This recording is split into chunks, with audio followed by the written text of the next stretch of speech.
Hello बच्चों, let's read the question first. If h of y is y cube and g of z is z4, then HCF of h of b minus h of a and g of b minus g of a is.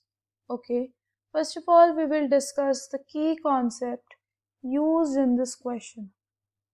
Okay, so the key concept is that if it is given h of b, that means in place of any variable, अगर हमें कोई भी variable given है, for example in this question the variable is y and z, तो h of b मतलब h of y वाली equation में हमें variable क्या है y, so y के place में हमें value क्या put करनी पड़ेगी b.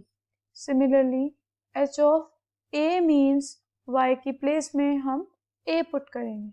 Okay, next point is HCF. What is HCF? HCF is highest common factor. जो दोनों में से common आएगा वो क्या होगा हमारा HCF. Right, now first of all we are going to find the value of h of b minus h of a. That is h of b is b cube minus h of a is a cube.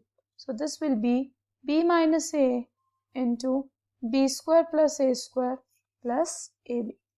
Next, we have to find the value of g of b minus g of a. So g of b will be b power 4 minus g of a will be a power 4. So can I write it as b power 4 as b square power square minus a square power square. So this will be b square plus a square into b square minus a square. So this will be b square plus a square into b plus a into b minus a. Right? हो गया हमारे पास यहाँ तक. अब हमें क्या निकालना है? HCF. तो HCF क्या है? Common factor. So the common factor is a square minus a minus b and this is also a minus b. That is a minus b क्या आ रहा है हमारा? Common. That is option number A. A minus b. Sorry, b minus a. Option number A, b minus a is the correct answer of this question. I hope you understood it well. Best of luck.